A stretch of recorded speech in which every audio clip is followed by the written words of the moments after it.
everyone, and welcome to entry 3 of the Journey Diaries. And today, our very special guest is Tumi Makloko. Yay! So, guys, if you haven't seen Tumi's face around, I don't know who you're actually following. But I asked Tumi to bring a little bio about herself today. And I realized that as much as I know about her, it would be best for you to introduce yourself, because Alright. the Journey Diaries is about the personal touch that people out there don't see. Yes, Okay. they follow us on social media, they see our interviews on Yep. television, all of that, Yep. but they don't know who we are. Who we and really this are. is about who are you. Okay. As introduced, my name is Tumi Makloko, and as everybody knows, I am a Spa Protea netball player. I am a UJ player, a Golden Fireballs player, and a Johannesburg netball player. But outside of that, I would say, besides all of that, actually, I am a student at UJ, currently doing my honors, hopefully finishing it off. I'm a daughter, a sibling, a sister, a friend. More than anything, outside of the netball, I really enjoy food spaces. I enjoy tasting new food, being in restaurants, being in spaces that I haven't been in before. I love traveling. I just came back from my first sort of vacation. Am I not refreshed? Awesome. I'm a lot of things, but a lot of people know me as a netball player. Yes, I mean, that's exactly why we're here. This is why we're here. Netball turns our lives upside down. To a very large extent, it becomes our personality. 100%. Right. I think with any sport, that if you take it seriously enough, that becomes your personality. Yes. So to me, today is about us, and we're going to dive into how we met. Right. We have some spicy questions. Okay, I'm excited. So, the first thing that everyone wants to know when you tell them you're a national player or a national coach or manager or whatever it is, they always want to know how it is that you got into netball. Right? Netball is a very underrated sport, I feel. 100%. And it's something that either you were in it from a young age or you weren't complete. You know nothing about it. Or you know nothing about it. That's true. So tell us, to me, what got you into netball? I guess I started netball when I was very young, but when I started, it was because at the school that I was in, netball was just part of the sports that they offered, and I just wanted to try everything out. I didn't really have a niche, but I think also growing up with my mom being a netball player herself, you see a lot of pictures of your mom playing netball and being in the netball space in a sense of speaking about it a lot. So when you get to school, you're like, oh no, but this is the sport my mom did, So I got into it, and again, I started as just another sport. I really did not have much interest in it. Coaches see your height and oh my god, you're gonna be a great netball player and everything. Time went by. I think when I was about 12, Cecilia, the current president of Netball South Africa, came to my school that I was in to run a clinic, and there she saw me, took me into her club. I went into a club and I played. I think that's where I started taking netball a bit serious, because I did it as an extra thing as well, right? And Cecilia and my mom really know each other. They played together as well. So that's where the whole thing of... So your mom played at what level? At provincial level, literally, yes, with Cecilia, Okay. So so I got into the sport, and time went on. I made my first provincial team when I was 11, and I made provincial teams every year since then, 11, 12, 13, 14, or whatever, until literally when I was under 16, I made my first SA team, captained that team, went to Lesotho, we won the championship then, and I think that's when I really realized that netball is, my talent. Netball is my passion. This is where I want to grow. But at that time, I didn't know what was to come. If I was playing provincial, for me, this is all that netball was about, provincial level, until I made SA, and I was like, okay, there's an SA team, okay. So it's been a journey. A player that always had your eyes and your heart set on being a national player. No, and funny enough, every time I say this, it's I didn't know there was Spa Proteas. I just, at that time, I watched the Brutal Fruit, I watched Varsity Cup. For me, that was the peak of netball. I didn't know about Spa Proteas. You realize there's more when you're at a certain level, and you're like, okay, now I want that. Now I'm there, I want that. So that's how it's been. A bit, how do you feel netball has taken off in terms of marketing itself from the time when you were that 12-year-old who didn't know these levels existed, as opposed to today's time where every 12-year-old knows about TNL, about 100%. Varsity Cup, about being a Spark Pro Yeah. You know, I think now there's more platforms for netball. I mean, even this platform itself is going to be a huge platform for netball. You know, there's netball is on TV now. There's ads about netball where, as you're just sitting watching just something random, something about netball comes on. Whereas that time, none of that was there. 100%. You know, Varsity Cup is really put out there. Any netball competition is put out there. It's buzzing on social media. We add events now. We're running events. People know who the Spark Proteas are. Now a 12-year-old knows there's a Spark Proteas team because we're out there in people's faces, I would say. Whereas then it's like, what is the Spark Protea? Who is in the Spark Proteas? You don't even know who the captain of the Spark Proteas was. Whereas right now, I feel like we've really marketed ourselves. Brands want to work with us. We have sponsors. We have all of that. And we just, you know, netball is becoming one of those sports in a country that it's like, if you don't know it, where do you live? 100%. So it's a bit crazy that we would say that, because as much as I feel netball has taken a leap, right, I also feel that there are certain communities that are still so shielded from it. And you know my work within certain communities that as well better than anyone. But to date, I still get asked, "Oh, there's a male national team." Oh wait, netball is serious? We have a national team? It's crazy. And it's just a parallel of either where you're based or how you the way in which you were raised and brought up within the sport. I mean, someone like me who never even knew netball was a sport until I was 18 years old was like, oh wait, all of a sudden these levels are thrown at you, these players are thrown at you, and it's a whole new world. Yeah, I really think it's about what you're exposed to. Like you said, what you grow up being exposed to is what you know. A lot of the times, what a lot of people are exposed to is your rugby, your soccer, which has been a big thing from a long time ago. Whereas netball, we are still, you know, building. I can still say, as much as we're out there right now, we're still in the building phase. Like, people are still very, I don't want to say ignorant to it, but they're still very not clued up about it, you know. But again, I say we're building. At some point, we're going to be like a rugby, where it's like you don't know netball. Like, how don't you know netball? So I get it. You know, a lot of the times in the airport, we pass people like, "Oh, what sport do you play?" And I'm like, "I play netball." "Oh, is it like basketball?" I'm like, "No." No. Can we not like be compared to something else? Is it like handball? I got asked once, is it like handball? Is it like volleyball? And I'm like, no. No. It's not like basketball. It's not like volleyball. It's netball. Like, literally. I'm like, so I just, it sometimes gets to me that we get compared to other sports. I'm like, no. You know, and this actually brings to mind what Dr. Elsie, our coach, always says is about netball is for intelligent people. Exactly. And it's crazy how throughout the years I didn't like, you know, anyone, and I don't mean this in a bad way, but I feel like anyone can coach soccer, anyone 100%. can coach cricket. You have to know your fundamentals, your basics. You know, any coach that has that skill and up skills will know how to coach the sport. But when it comes to netball, the amount you have of to be technical smart. work that You goes have into it, to be smart. Like, I always say, like, the smart players survive. Yeah, it's a smart sport. Yeah. Yep. So Tumi, we all know you now officially represent our country, South Africa. Yeah. What was it like for you experiencing getting your first cap? What went through your mind? Jeez, listen, getting into the South African space was a very difficult time for me, I won't lie, you know. Because I got into the space in 2021. That's when they picked me to, you know, be part of the Spark Proteas squad, right? And we were supposed to go to Jamaica, I think, at that time, to have our first test series. So that was what the squad was picked for, and I was super excited. We eventually didn't, and we just toured Ireland. I made it into the squad, I think, 2021 August, and I only got my cap the year later, August, at the African qualifiers. You know, so it was tough to be in a team for that long and you yearning for your first cap, and you only get it like a year later. But to get it was so surreal. You know, I had really supportive teammates. At that time, I had like Bongi still in the team, Pumza still in the team, which were two people I was really close to. And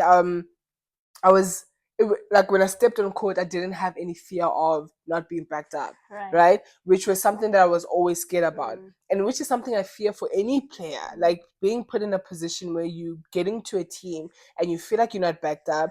I just feel like that's the worst experience to have. Yeah. So when I made my first cap, it was so surreal. I was like, I don't even know. I don't even know. I was like, and the date is so crazy because I'm here on the 22nd of August, 2022. Okay. So it's such a special day. Crown on top of a crown. Right? Yeah. Right? And now to be here 10 caps later is like, and realizing the position that I am in the team where I feel comfortable. And now people are coming into the team and I'm like, now I want to be that player that is welcoming and making people that step on court not feel like, you by yourself, because it's a team sport after all. But I've had a great time. That being said, I was there for your 10th cap. Yes! The crowd was so loud. It was such an atmosphere. It was an atmosphere. But just being there, like knowing you for the last 2 years and being able to say, I was there for your 10th cap, like that was amazing just for me to watch. You've been in a lot of my big milestones actually for the past 2 years, which is actually very insane. But like even just sitting here, I'm just realizing how many things I wouldn't have had or been in this position if you were in there, and that's Taz. Wow. I appreciate you so much. And this is what I'm saying. We always say it's the Almighty's timing, and His timing is perfect, and we fight it as human beings. It's nature for us 100%, to fight those, right? 100%.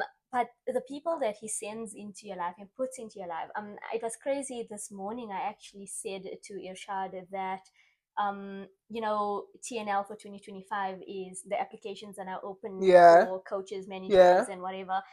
And obviously the same thought goes through every player's mind, like, or manager's mind, am I going to do this all over again? Am I going to do this all over again? And he's like, you meeting Tumi soon? Like, so I'm like, yeah, I'm meeting her today. And he's like, isn't she the one that convinced you to come back for a second season? And I'm like, and I'm here in front of the people convincing you to come back for the third time. You have to. You have to. Like, it's not going to feel like fireballs without you. I appreciate it's that. really not. It's really not. Like, when you're there, I'm like, I have my manager right here. Yeah. Like, I got your back. It's like, it's amazing to have you there. I don't think you understand, like, the gift you have in managing, like, being able to put things together so well. I don't know how you do it. I don't know either. I could not. I could not. Okay, so which brings us to our very next point about TNL, which is the Telkom Netball League. For those of you who don't know, it is also one of the biggest leagues in South Africa, hosted in South Africa for South African players. What is the team environment for you at the Gauteng Golden Fireball compared to the other teams? Like you said, you're part of Varsity Cup, you're part of UJ through that. The national squad, what is the team environment set in the Gauteng Golden Fireballs compared to the other teams? And funny enough that you're asking me this, I said the other day and I was thinking about how I've realized I'm able to be present in whatever team that I'm located at that very moment. Whereas before I was very like, oh, but I really just want to be in that team because I didn't, or it was like, oh my God, I hate this space. I don't want to be in this space. Whereas now, going back to your question, is being in the Golden Fireballs for me is it's such a journey, man. Like, I think about when I made it the first time. Yeah. When I made it the first time, I think that was in 2022. That was my first time with the Fireballs, right? And I was like, obviously, Coach Alsha, I've been coached by her at the under 21 baby Proteas. So I was super excited to be in a team with her because her and I have a really good relationship.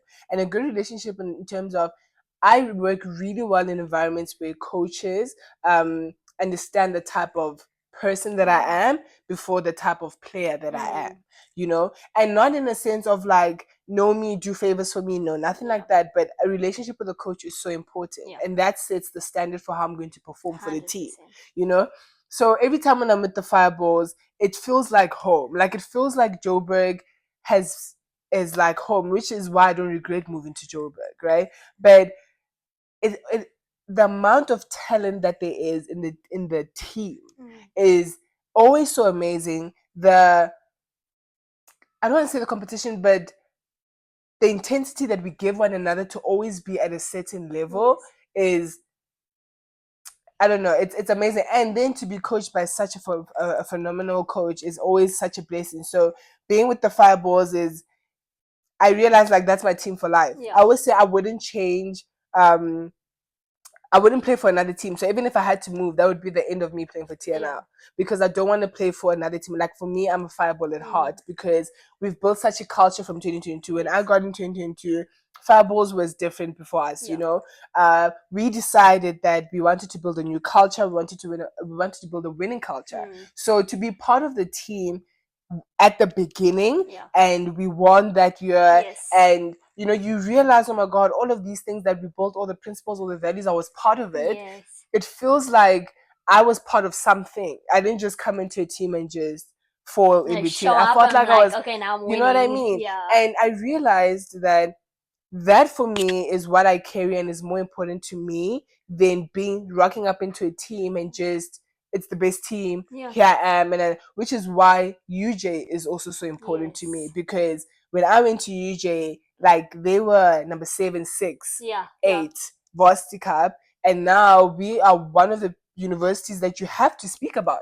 You are forced to speak about, and I was part of that. Like I was part of UJ when I came in. We were, I think, 5th at varsity cup that year. The next year we were 4th. Made our first semi-final, I was part of that. Made our first final, I was part of that. So for me, being part of the journey when the grind was like almost nothing means more to me than just, you know, getting it. So that's why being a Fireball, being a UJ player is everything. Like I enjoy the space so much because I have to work to be in the space. Nothing was ever handed to you Nothing. at this high performance level. Nothing. You were always part of the process, the building process. Exactly. I think that's something not a lot of athletes in any sport can say. Yeah. You know, no, usually 100%. it's either, and I don't want to like diminish their achievements, but yours is something worth speaking about and being extra proud of. No, 100%, and that's why I will always take the. You know, it sucks to say this, but I can always take the bronze medal,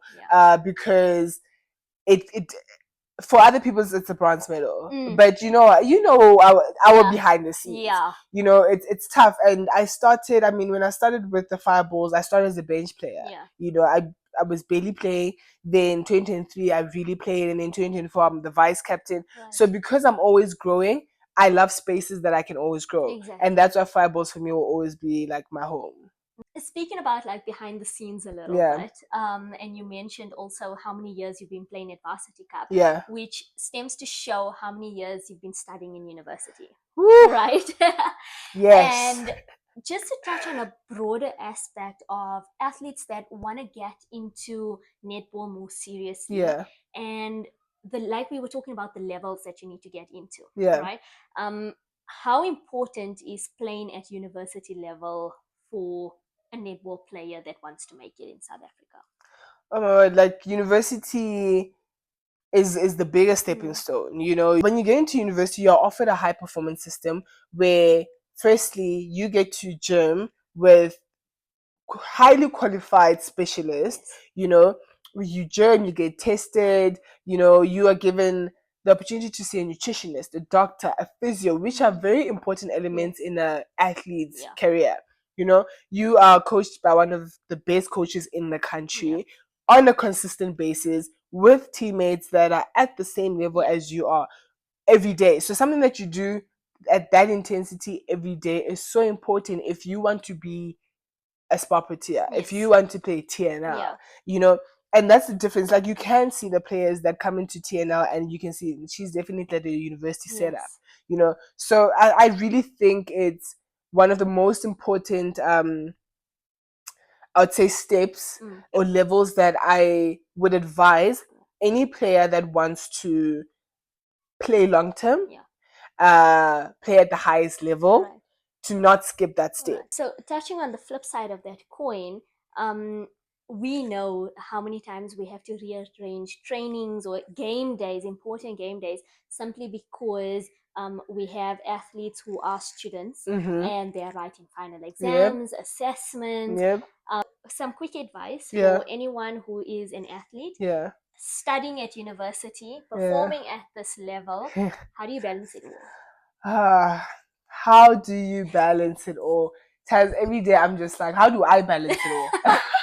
How do you balance? Okay, well, how I do it. I'll say how I do it is it takes a lot of sacrifice. Like I have a timetable where I wake up really early in the morning and I make sure I get some studying done before my day starts.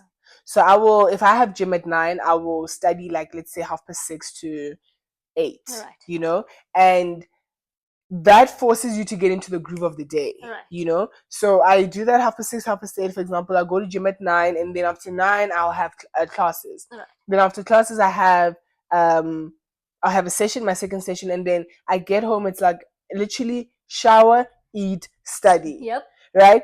And unfortunately, that's the schedule you have to get into. Like that's the discipline you need to get into, and that's the thing about sport. Because sport for me has already taught me discipline. Yes. It taps into my academics as well. And when you do realize that if you do not study, if you do not pass, you don't get to play your sport at this level.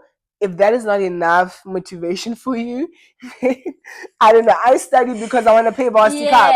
I study because to play netball. You know, and for me it's a privilege. I mean, I'm getting such great education for free. Yes. And if that's not enough motivation, then I don't know. Like that has to fill you somehow. Yeah. Obviously, we know in South Africa at the moment there's no professionalism in the sport. We are leading up to that. Yeah. I personally would advise any athlete who wants to make it to the higher levels, get I wouldn't even call it a backup plan. It's more of a life plan. Right? A life plan. You need that extra course, that extra degree to keep you going. And I'm not saying this just in netball. This is in any female sport, particularly female sport. Particularly, right? Which is sad. But I mean, netball is not professional. They're trying to make it professional. But if you, for example, just playing TNL, you're only getting that one payment, and you know which payment I'm speaking about for like the whole year. So it's not something you can say this is my bread and butter. Hence, when you're a student athlete, you really need to back that student side, that student side of it, because that needs to be your plan B.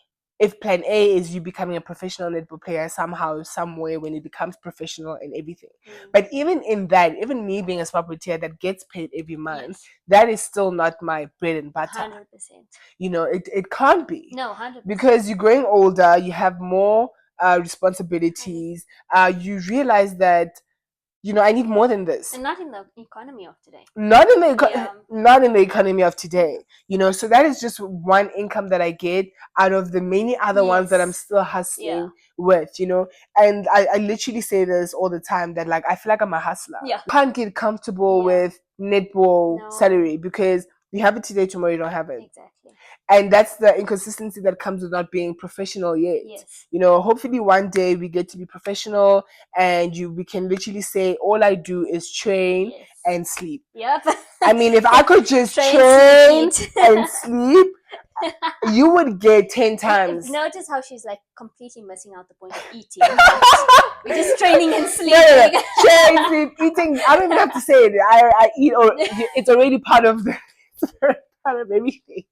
But if I could do that, and that was like my life, I always say I would be a much better athlete than who I am right now. Someone who has been managed by me at Gauteng Golden Fireballs, and then once off coached by me when we were at USA's immediately after that. What was your take on the shift of roles? How did it impact you in any way?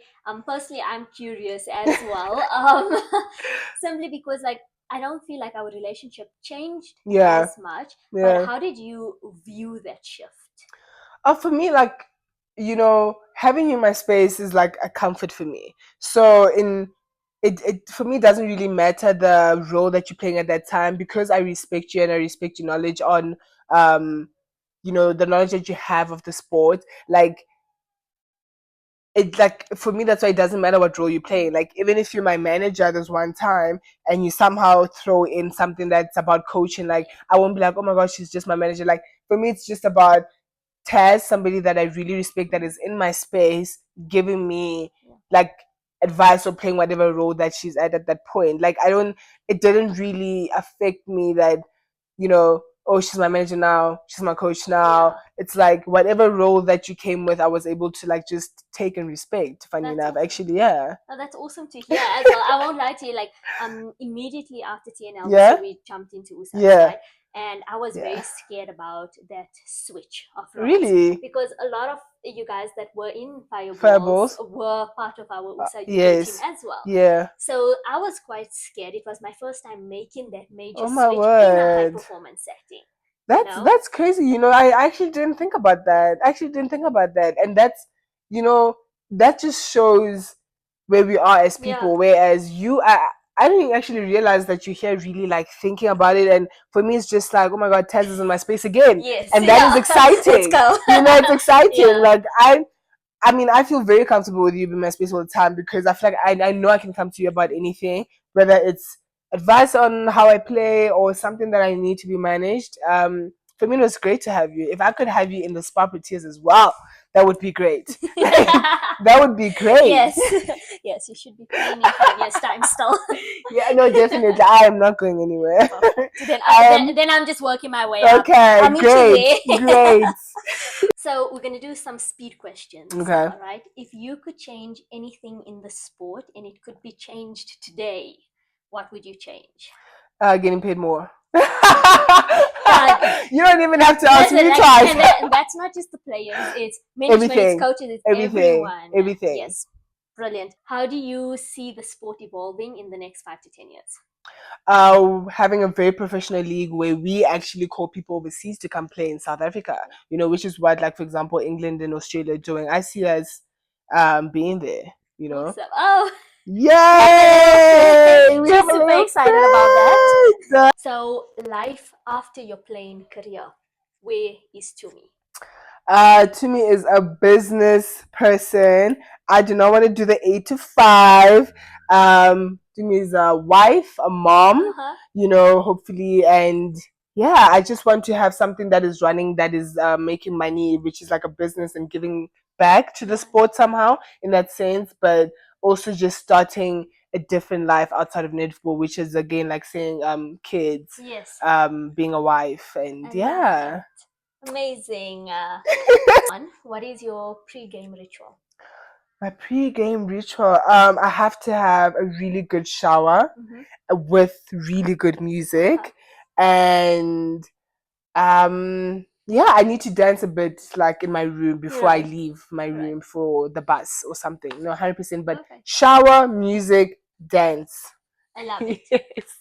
I think the first time I was part of the Fireballs, was like, it was a huge learning curve on time management, right? Because you know, it's just go, go, go.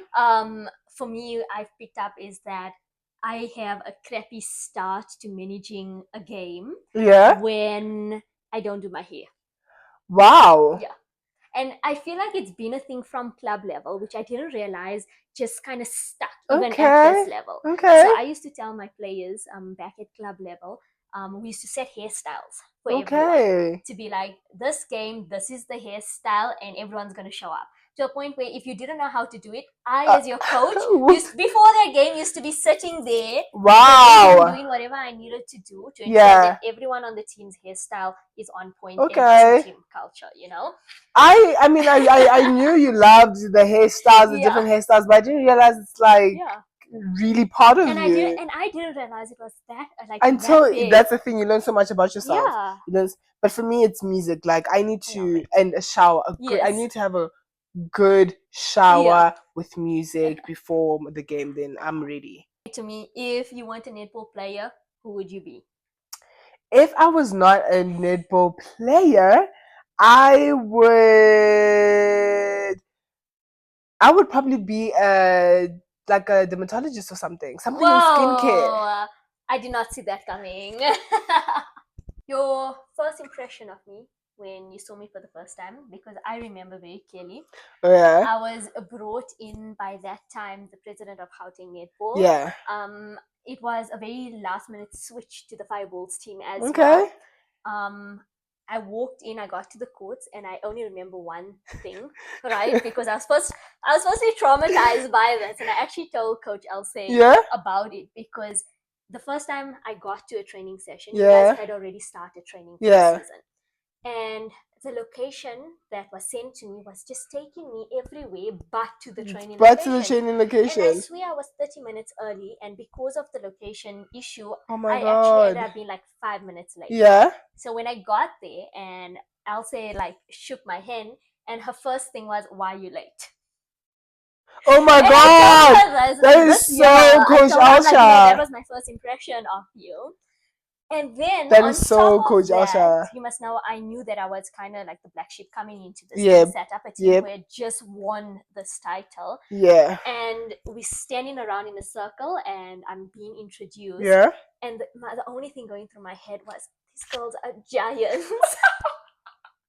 I felt like it was. I was never ever conscious about my height in netball until that moment. So, what was your Oh first my word! impression? My first impression was like, okay, who is this person? You know, she is tiny. Like I was like, she is tiny, and I laughed about it because I'm like, I've never had a tall manager. Wow. You know what I mean? Right now, it's to a point if my manager's short, I believe they're gonna do a great job. So I was like, okay, wow, she's tiny, and I've never seen her in the space. But at the time, I didn't know you're a manager, so I was just like, I wonder who she is. Yeah.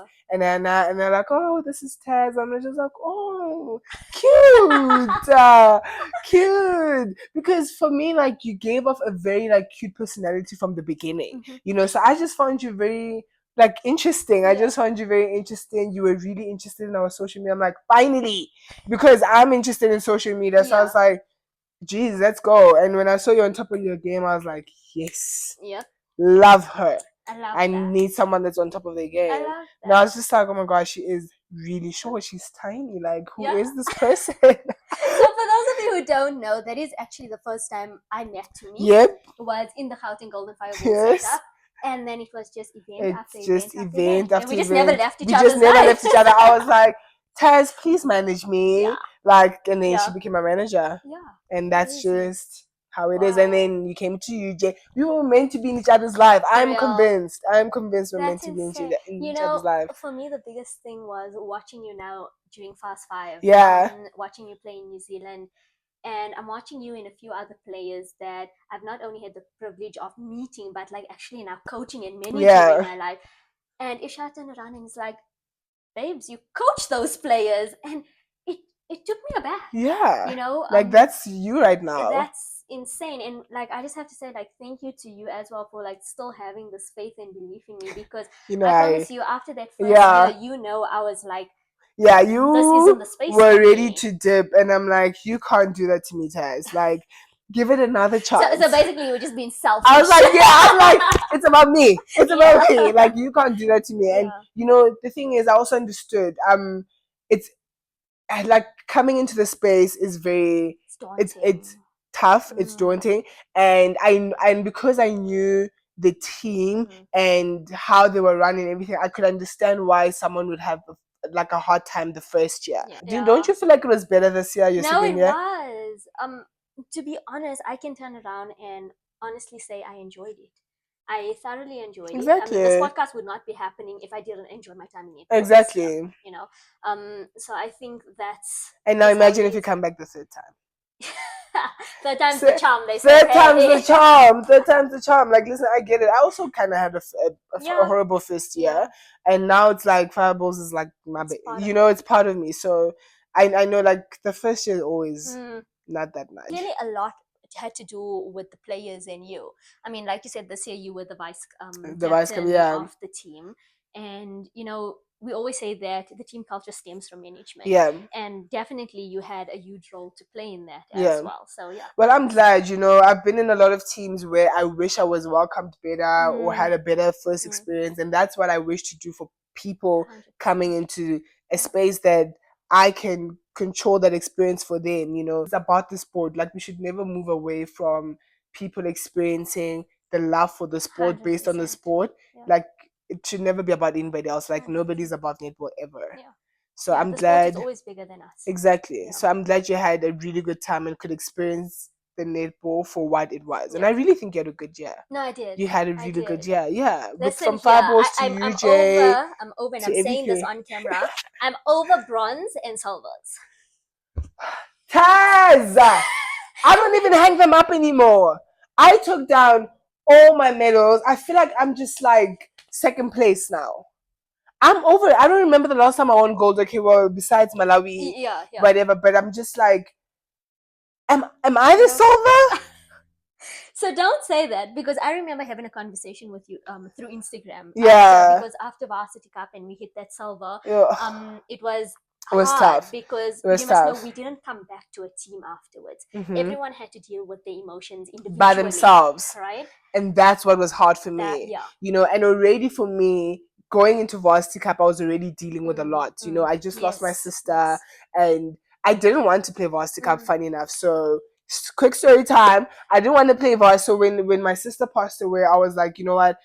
Maybe this is like the sign for me to just like mourn for my sister and just like stop everything, because I was moving so quick with everything. I was coming from one competition to the next. I was like, nah, I'm just gonna, you know. And then I sat down and I'm like, it just felt like she was almost saying like, you can't do that, because she was my biggest cheerleader with the sport itself. So it's like, why would I take a break from something that she wanted me to be in and supported me 100%? So I went into it. Was really tough. I remember when I met you when I was in PE, like when we were playing in PE, but I had to fly in, I think the next day, because I had to go to my sister's funeral.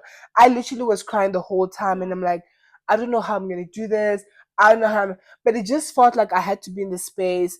And so, and I really wanted, like, gold for me was bigger this year because of everything that I was going through. And to know that we had it and then we lost it in the last 30 seconds of the game, till this day haunts me. I haven't watched, I have never watched the game. I did not go back to watch it. I don't know when I'm gonna watch it. And it's funny enough, like every time we lost, when we lost in 2022,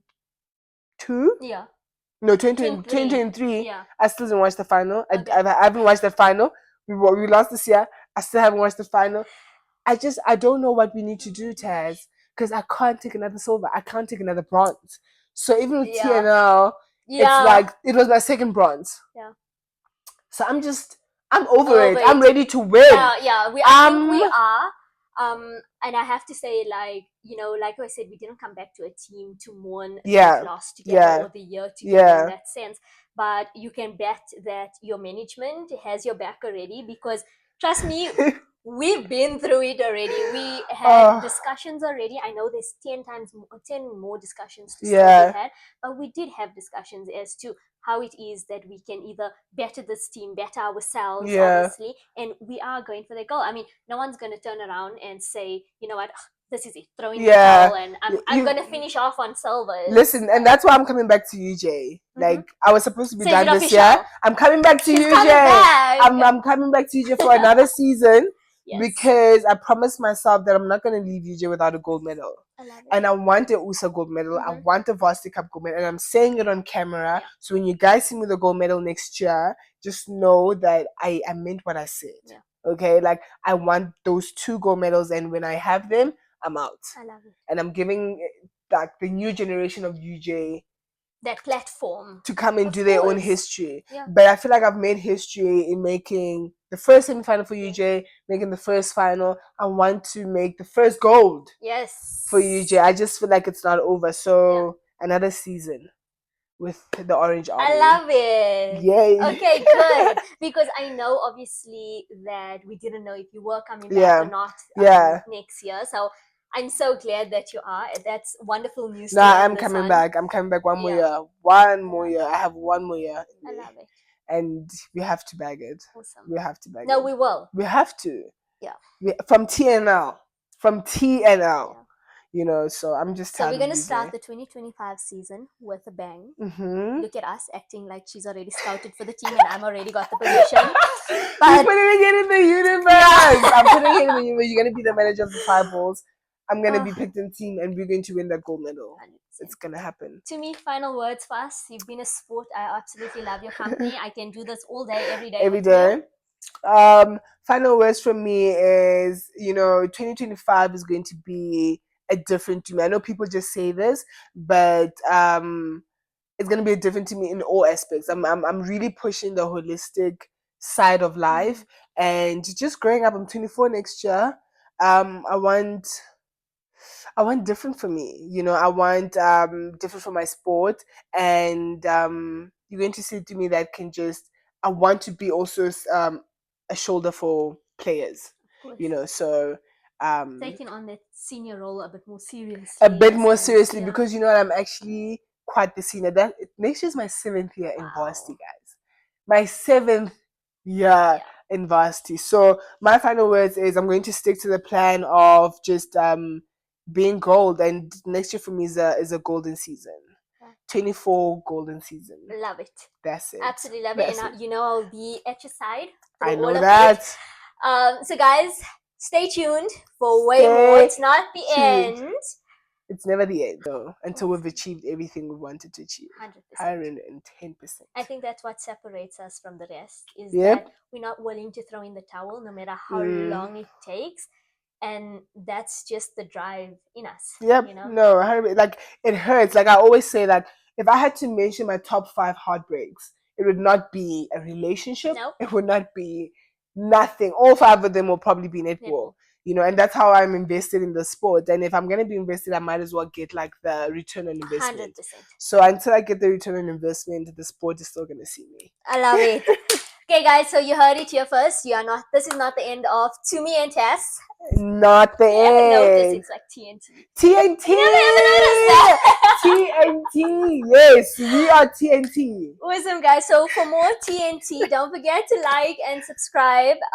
Share with us all your thoughts on today's podcast. And we'll see you next time. We'll see you next time, because it's not the end of me, okay? I'm gonna come back here again and again and again. Okay, guys. Thank you guys so much, and we out. Bye.